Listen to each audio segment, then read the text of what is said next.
পুলু, কেমন আছিস? ভালো। বড় তাড়াতাড়ি নিভে যাচ্ছে এই কলমের আলো।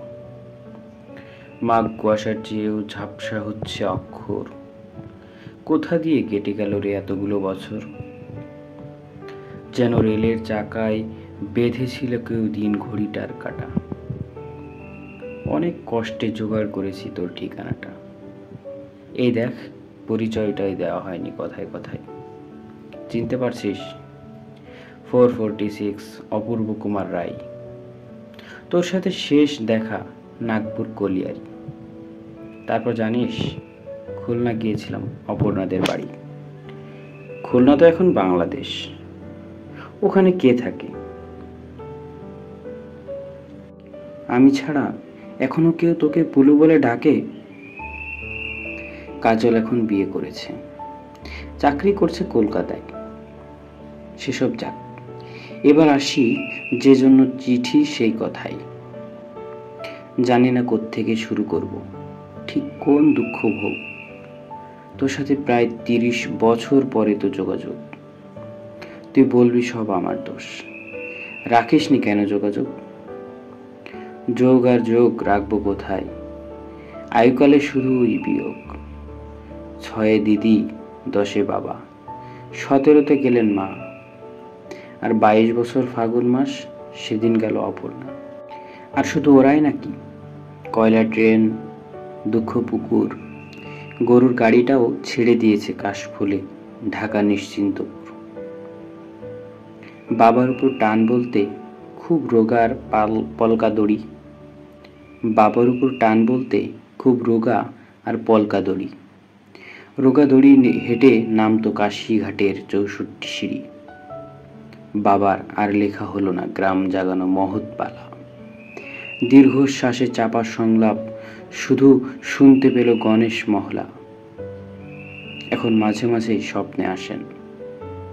হরিহর পালা গীতিকার আঙ্গুল দিয়ে দেখিয়ে বলেন, ওই যায় সব যাত্রা আমার। হরিধ্বনি দাও হে সবে, দুহাতে ওড়াও বিন্নি খই। বাঁশের মাচায় শুয়ে চলেছেন, না লিখতে পারা আমার বই। ফিরে এলাম দেশের বাড়ি। ঘুরলো আবার রেলের চাকা। সম্বল বলতে গলার পইতে মার জমানো 36 টাকা। পল্লী বাড়ি কি আছে? ধোয়াটে মাঠ, কাশের বন। নতুন একটা শব্দ শিখলাম স্যারের কাছে, অ্যাম্বিশন। লিভিংস্টোন পড়েছি তখন কবে যাব আফ্রিকায়। দেবতাকে অভুক্ত রেখে এই পুরুতের ছেলে জল পানি খায়। মাকে ছেড়ে, পল্লী ছেড়ে পুরুতের ছেলে দূর পালালো। দূর বলতে কলকাতা। তেতলা বাড়ি, ইলেকট্রিক আলো। অখিলবাবু রয়্যাল প্রেসে সারা রাত জেগে কাজ করতাম। নতুন বইয়ের মলাট দেখলেই ইচ্ছে হতো লিখি বাবার নাম। একদিন একটা চিঠি এলো, মায়ের নাম লেখা তাতে। মা লিখেছেন ভাঙা ছন্দে, মা লিখেছেন কবিতাতে। অপু, আমার মাথার উপর উঠছে জানিস রাতের আকাশ। কদিন পরেই গণেশ পুজো। তোরা কলেজ ছুটি কি পাস? চারা গাছটা পুঁতে গেছিলি? কদিন হলো দেইনি জল। গণেশ পুজোয় না এলেও তুই অঘ্রাণ মাসে আসবি বল। কদিন ধরেই জ্বরটা আসছে। বলা হয়নি কথায় কথায়, তোর তেতলা জানালা থেকে গ্রামের রাতটা দেখা যায়। অপু, আমার মাথার উপর আকাশ ভাঙছে। উহ কি আলো, উহ কি কালো। পাঠাবি রে জোনাকি ঘুম, পাঠাবি রে ইলেকট্রিক আলো। সেই থেকে তো শ্মশানের কাঠ গার হস্তে আমার হলো অক্ষয়। যারা চলে যায়, কে বলল শুধু তাদেরই শব্দে দাহ হয়? প্রথমে পুড়ে যেতাম, নতুন বিয়োগ চড়া আছে। দেখ, সন্তাপ কথাটাতে তাপ কথাটা লুকিয়ে আছে। একদিন তখন হবিষ্যি চলছে, এত ছিটিয়ে ডাকছে কাক। হঠাৎ মনে হলো, এ কি করছি আমি না হিমাদ্রি নন্দন মৈনাক? সেই থেকেই তো পালানো শুরু। থাকতে দেবে বৃক্ষবন? তোমার সবুজ পাতার ভিড়ে রাখবে আমায়, রাখবে গোপন। গাছ দেখলেই ভয় করে রে, চিতা কাঠ বড্ড ভয়। শরীর জোড়ালো হঠাৎ শরীরে সূর্যোদয়।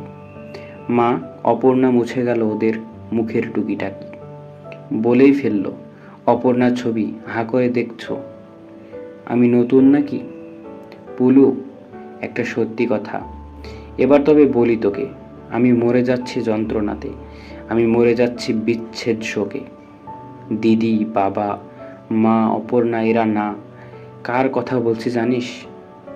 একটু ভালো করে মনে করে দেখ, তুই ওদের খুব কাছ থেকে চিনিস। মনে পড়ে সেই খুলনা যাওয়ার পদ্মা নদী, ছবির সেট, হঠাৎ তুই ডাকলি আমায়, হাতটা দে না ইডিয়েট। হ্যাঁ, ওই গল্পের পাতা, আমার অপ্রকাশিত প্রথম বই। গল্পের শুরুটা তুইও জানিস, গল্পের শেষটা গেল কই? সেদিন গল্পে ঝিঝি ডাকছিল, মাথার উপর বৃক্ষ ছাতা, সূর্যোদয়কে সামনে পেয়ে উড়িয়েছিলাম গল্পের পাতা। ওরা কি সব ওখানে আছে? চালে ডালে পাতা সংসার, সংসার না বৈরাগ্য, কি জীবন হয় ছেঁড়া পাতার। এসব আমার জানা দরকার, এসব আমার জানা প্রয়োজন। ব্যর্থ লেখক অপূর্ব রায়ের ওরাই হলো আত্মস্বজন।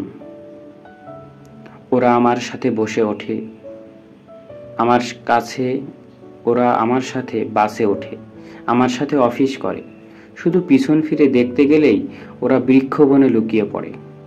আর যখন ঘুমিয়ে পড়ি, ওরা স্বপ্নে আসে অহরহ। আসলে শুধু ছেড়ে এসেছি তো কখন ওদের কর্মী দাহ।